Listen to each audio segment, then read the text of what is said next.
I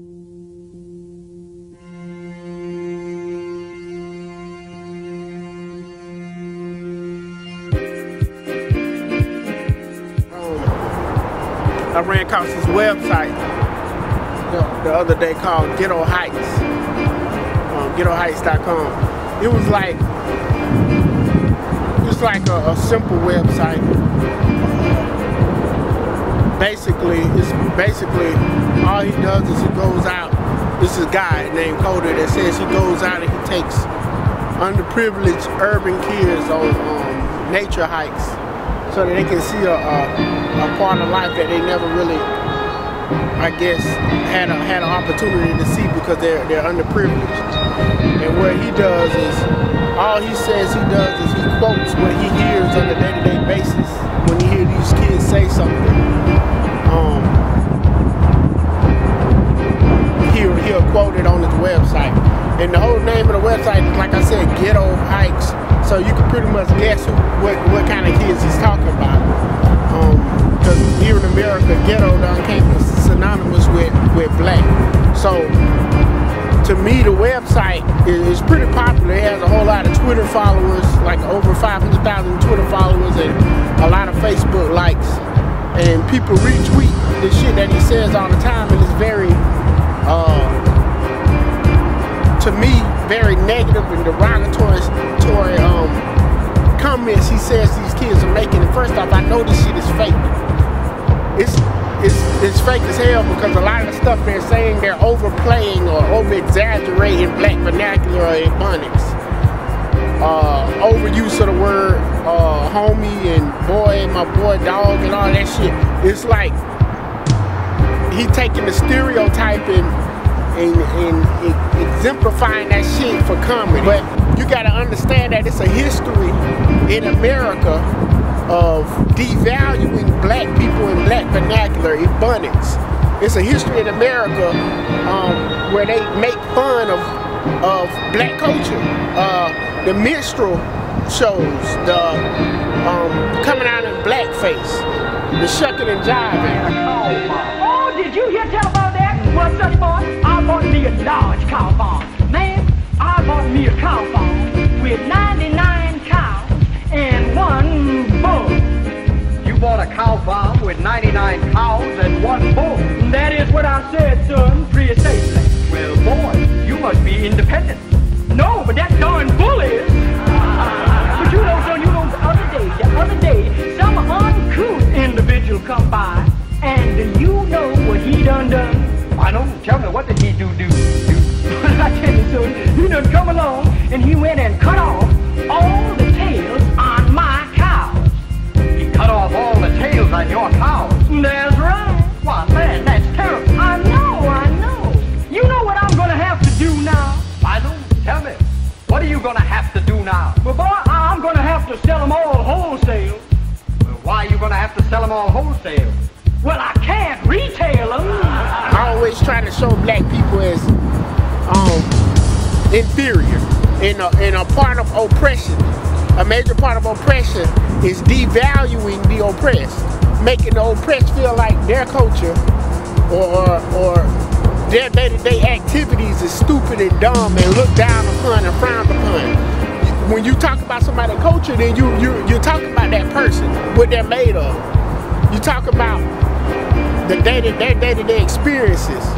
So by this man making ghetto hikes, first off, if he's a person that goes and takes underprivileged kids out as if he's caring about black kids or ghetto kids or underprivileged kids, you wouldn't be making no website putting their comments on there making fun of the people that you're supposedly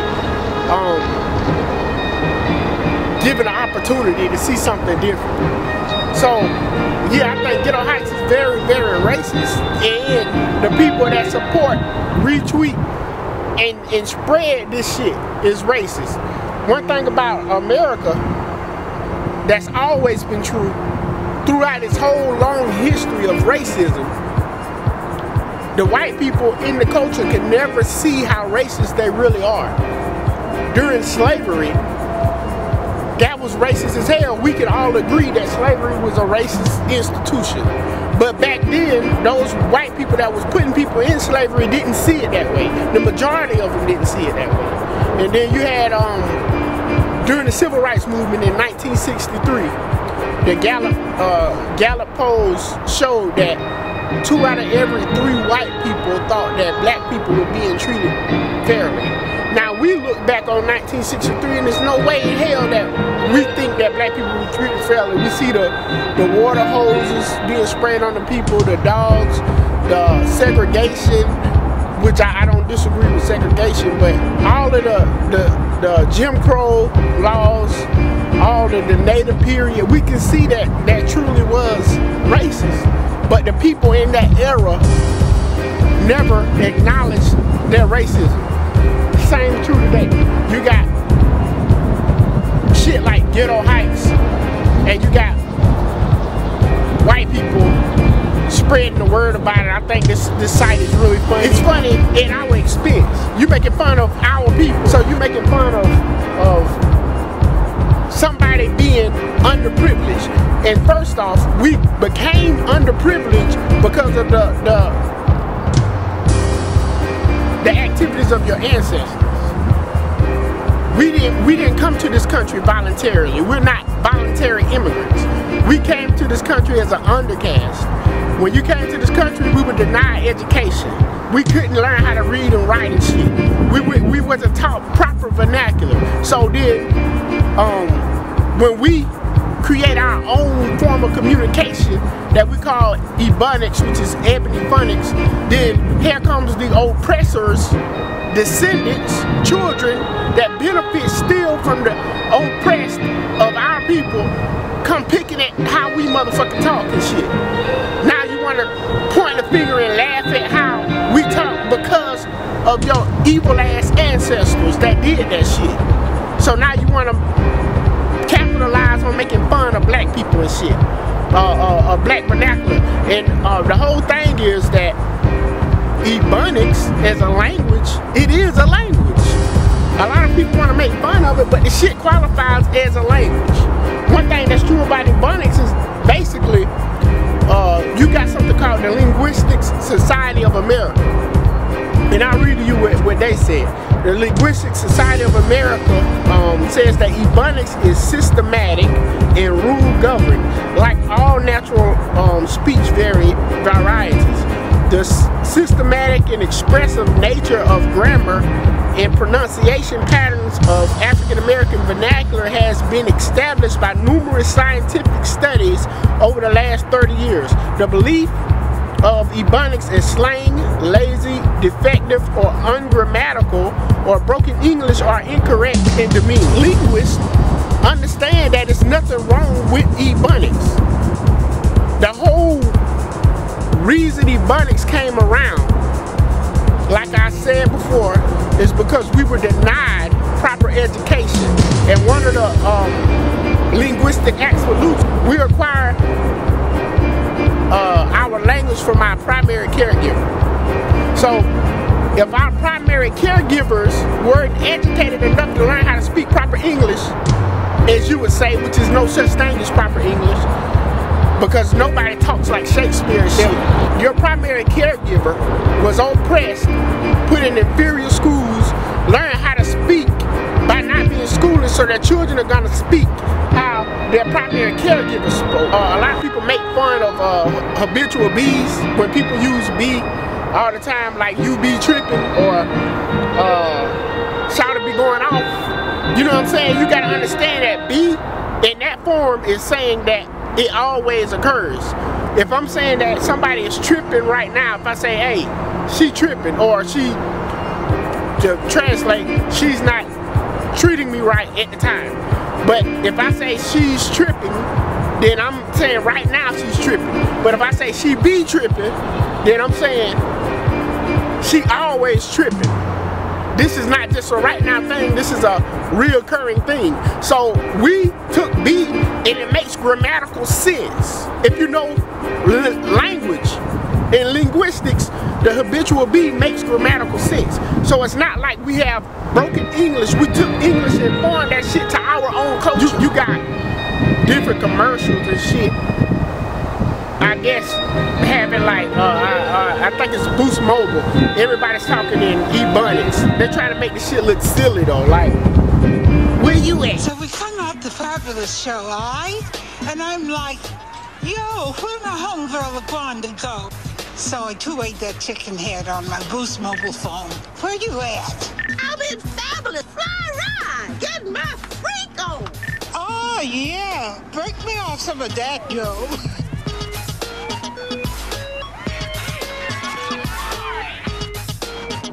You guys ready to party? Where you at? You know what I'm saying? Little stupid shit, man. But all I'm saying is that the people that are entertained by this shit, you racist, just as racist as a KKK member, because white supremacy is a system. You have active participants and you have passive participants, but both of y'all are participants. Ghetto Hikes is this thing that I found on Reddit, so you've probably already heard of it. The Twitter belongs to a guy named Mr. Cody, and his profile on Twitter says, I'm 28. I have a full-time job leading urban kids on nature hikes. I simply write down shit they say. Oh my gosh, I swore. I'm sorry. I'd like to share with you some of my favorites if you don't mind. And yes, warning, I will be swearing. Leave the room if you can't handle it. Also, another warning, whenever I read these, both out loud and in my head, I read them with this really weird voice. I hope it doesn't offend anyone, but I don't know. It happens, so here goes. Mr. Cody, this cool, but next time I get my cousin Dwayne to deliver us Papa John's. Rename these woods Pizza Party Forest. We out in nature, dog. Ain't no use using dictionary words like beverage. Quentin's fat ass way back there. Homie can't keep his pants up, trying to borrow a belt. I'm like, nobody here wears size equator. Patrice over there eating leaves. I'ma take some of this waterfall water back to my girl and give it to her for her birthday. That bitch loves waterfalls. Yo, how many stars up in here? Next time we campin', I'ma bring me a microscope. Peep me some space. And my personal favorite, Mr. Cody, if you could be a forest animal, what'd you be? I'd be a snake, walking around all like, sss, sss, scaring bitches. So there you have it. Brings a little fun to my day. All I'm saying is, keep laughing.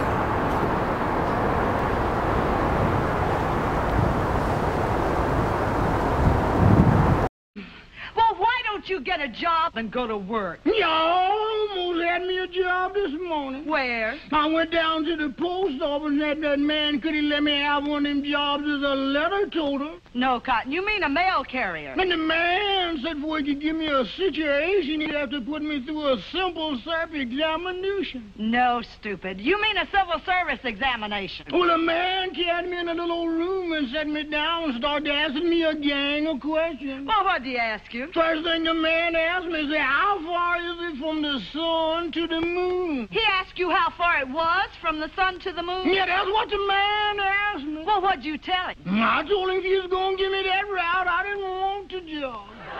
Well, tell me, how would you like to go to work for me? Yes, ma'am. How much you going to pay me, I hope? Well, let's see now. I'll pay you all your work. No, ma'am. I got to have some money.